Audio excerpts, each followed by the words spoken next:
Hello mga raketero, ayan nga pala, galing kami yan sa bahay namin sa kabila, kakarating lang namin. So ayan na nga, nag-aasikaso ako, ayan, kung ano yung ipiprint ko. Ayan, sukat-sukat ako ng metros, tapos nagputol ako ng sticker. Habang sila nanay kumakain ng kanin sa lamesa, ayan nga, nilatan ko yung sticker, tapos pinutol ko. Ayan, nasa computer ako, inaasikaso ko yung piprint ko, tapos tinitingnan ko sila. Ayan, dumating yung batang makulit. Ayan, tingin-tingin pa siya sa cellphone. Ayan, sabi ko hello, mag-hi siya, tapos pinapakain ng nanay niya. Kasi ang kulit-kulit niya. Tapos yan, tinuto ko nga sa printer yung piniprint yung camera. Tapos yan, kiniklining ko. Habang kiniklining ko, tumitingin ako sa sa computer. Tapos kinukulit-kulit ko si kulit. Ayan nga, cleaning pa rin ako ng cleaning ng printer. Kaso, yun nga lang, ang tagal magbuo ng nasa niya. Tapos yan, umalis ako. Yan, bumalik na ulit ako. Tapos, napakain ng nanay niya yung anak niya. Yan, tingnan ko yung printer. Wala pa rin. Nako. Kailan ba matatanggal yung nyabara? Yan, may kachat ko nga pala yung kliyente dyan. Tapos kinukulit-kulit na naman si kulit. Ayan, nag-test print na naman ako. Wala na naman. Ganun pa rin. Ay, nako. Chine-check ko pa rin. Pidiling pa rin ako. Tapos yan, tiklop ko yung yung sticker na ayos ko. Ayan, sasalang ko na siya. Tapos ipiprint ko. Kasi kahit pa paano, yung nozzle, okay na. Yan, nag-test. Nagpiprint na ako ng sticker ng decals. Ayan, salamat. Nagprint na rin. Pwede na rin yung nozzle ng niya. Print. Yan. Yan na nga yung output ng ng sticker ko sa motor na gagawin. Yung Yamaha Mio 125. Yan siya. Pero totally, lang naman ang kliyente ko yan. Ang kaibigan ko, pinagawa sa akin. Tantra, pa yan? Concept. Cyan color yung motor. Tapos ayan na nga yung output niya. Tapos ano naman na ginawa ko, ito. Binubuksan ko yung yung pag-laminate. Kasi habang nagpiprint siya, bubuksan ko na to. Yun pala, ang hirap tanggalin ng nakabalot dito. Kasi grabe yung laminate na nilagay ni ma'am na pang cover. Nakatakip kasi dyan yung yung sticker ng yung pang laminate din. Ay nako, ang hirap. Nahirapan talaga ako tanggalin. Yan, binabaklas ko nga. Ginagamitan ko na siya ng cutter. Tapos napatingin nga ako sa inyo. Yan grabe. Parang ayaw pa buksan ni madam yung in-order kong laminate sa motor. Yan nga siya. Kita nyo yun. Pagkatapos ng sticker, pagkatanggal ko ng laminate, meron na naman ng karton na nakatakip pa. Ay nako, ayaw pa rin talaga pabuksan. Kinakater ko na yan. Hanggang sa mapulit. Ay nako, salamat, mabubuksan ko na din siya. Yan na, binuksan ko na ulit. Bubuksan ko na pala. Yan na, tinanggal ko na. Nice, salamat, nabuksan na din. Yan, punitin ko na to. Ano ko na ng cutter to. Kasi gabal siya Ayan. Malinis na ulit. Okay na.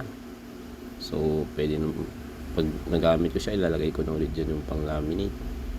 So, yan. Lagay natin sa gilid. Mga karakateros. Yan na. Umpisa na natin siya. Siyempre, tanggalin natin yung cover. Para magamit natin yung pang laminate pa. Ay, nako. Kala nyo, madali na yung proseso. Pero hindi, Ngayon na siya. So, yan, latag ko na nga yung yung dito ako sa may mahabang hallway kunyari. Tapos, lalatag ko yung pang-laminate. Susukatan ko kasi yung ilalaminate ko. Pero tutusin, tapos na yung piniprint ko dyan. Susukati ko na yung pang-laminate. Ayan na. Pinagapang ko na. Kunin ko muna yung yung lalaminate natin. Ayan na siya. Ayan yung sticker na tapos ng output ng decals. Ang haba, no? Ano siya? Totally almost 7 feet yan. Yung haba niya. Yan, sinukat ko na nga. Tapos kakat na. Kulit ang sticker. Tinutula ko pero mabalik. Ayan na. Pinutol ko na. Kasi nasukatan ko na siya eh. Hintay natin guys ha. Ayan na. Tagal. Ang hirap talaga. Tinaas ko pa dyan yung sticker. Kasi ang sikip ng space namin. Kasi yung kapatid ko natutulog sa puan. Yung nanay tatay ko natutulog dun sa sahig. Siya na, naputol ko na. Ayan na, sakto yung sukat. Kita nyo yung space. Alas nahirapan na nga ako. Grabe, no? Sensya na kayo sa boses ko. Kasi medyo pause. Ayan. May setup ko na siya. So, nasukat ko na. Ayan na, ilalaminate ko na rin yan. Ayan na siya. So, yan nga pala yung pag-anong laminate. Inidikit muna yung dulo. So, yun kasi yung paano ko ng paglalaminate. Tawag dyan. Yung strategy ko. Yan, di bali sinusukat ko siya ng sa gitna talaga. Tapos nagtutupi ako sa unahan. Para pag binadaan ko siya sa pang-laminate, straight na straight siya. Mahaba ng video ko, no? Pero okay lang yan, panoorin nyo. Sana mag-enjoy kayo. Yan siya. Tinutupi ko yung dulo. Tapos yung papel, tatupi yan pag tinanggal ko yung sticker. Yan siya. No? Kailangan kasi straight siya para hindi tumabing yung paglalaminate ko. Ay nako. Ang liit kasi ng space ko na ang space ko dyan. Kaya ganyan hirap na hirap ako. Kasi sa kabila niyan, sa harapan ko, natutulog si nanay at tatay dyan. Kaya ganun talaga. Diba? Ang hirap pa ng sitwasyon, pero kaya natin yan. Tiis lang ba? Ayan na, tinatanggal ko na yung papel para ikabit ko yung pang-laminate. Ayan na nga siya. Ayan na. Ang hirap talaga. Medyo ang skip kasi, kaya ganun. Pero kung maluwag yung pwesto, okay na okay yan. Yan, nadikit ko na siya. So, inaayos ko siya. Yan, inalatag ko. Kamot muna ako kasi ang kati. Lamok-lamok eh. Lalo ngayon malamig. Tumayo ako. Yan, nilagay ko yung puwan. Kasi yung pang-laminate, ilalagay ko dyan, ipapatong ko siya. Yan o. Diba? Maliit na laminate lang. Yan yung mga gamit ko sa pag-laminate ng sticker. O, tinanggal ko yung takip kasi totally wala na siyang wala nang ilaw yan. Yan, kinuha ko na. Tapos yan, ipapasok ko siya dyan. Yan o. Tignan nyo o. Diba? Siyempre, sa una niyan, ipapasok mo muna ng konti yung yung may space. Tsaka papaanda rin yan. Papagulungin ba? O, diba? O, hindi pa rin. Hirapan nga ako eh. Kasi maliit yung pwesto.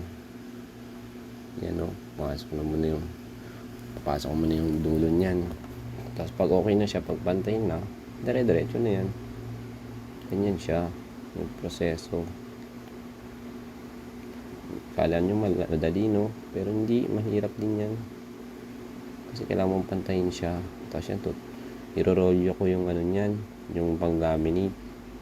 Para habang umaandar yung pang-laminate, kinakain niya yung papel. Tapos yung mga natitira, nakarolyo lang siya. Para habang lumalapit yung pang-laminate. Yan siya, rolyo lang. Kasi mahaba. Punas-punasan din. Yan, pantayin natin. Diba? O, yan, ganyan yung yan yung proseso. Yan, tapos tatanggalin ko yung dyan na papel, punas-punasan natin kasi para malinis yung pagka-laminate. Hindi tulad ng iba. Diba? Para quality rin yung natin, yung gawa natin. Yan, tatanggalin natin, tataas natin yan. Yan, para pantay, diba? O, mas papandarin natin. Yan. Di ba, habang siya kinakain ng ibang laminate, tatagos siya sa kabila. Tapos yung papel naman, yan, dire-diretso lang siya, di ba? Kaya ganun. Hanggang sa ano, ang haba kasi yan. Grabe yan. Halos sabihin natin, sa 7 feet siya, kulang-kulang. Mga karaketeros. May mga ways nga rin siya dyan, pero okay lang. Kasi, mahirap na pag ano, sisiksik-sikin mo. Kung ma-reject naman, nagpa siya sa ano, sticker, mga karaketeros. Ayan na siya. Ayan, nakikita nyo yung mamaya yung output yan, papakita ko rin sa inyo. Diba? Ayan na siya. Asan na ba yun? Kung tagal matapos, grabe, ang haba kasi niyan yung mga karaketeros eh. Oh. Habang maandar yan, pinupunasan ko para malinis siya. Grabe talaga. Tingnan ko nga yung dulo niyan eh. Baka kasi dumikit yung dulo niyan. Tsaka kung baka madumi rin. Kaya ganun. Pinupunas-punasan ko siya ng kamay. Kasi pangit naman kung basahan yung pampupunas mo. Minsan may naiiwan pa rin alikabok. Ayan o. Binubusisi talaga natin yung ano, yung sticker na pag nilalaminate. Hindi siya mga karaketeros. Kasi pangit siya pag may alikabok. Gawa lang nagkakaroon siya ng ano, bubbles. Or umbok-umbok ba. Kaya ganun. Ayan lang. Akala mo lang pusa na nihipo-hipo eh. Hanggang dito na lang mga raketeros. Sa muli, nagbabalik ang raketeros ninyo.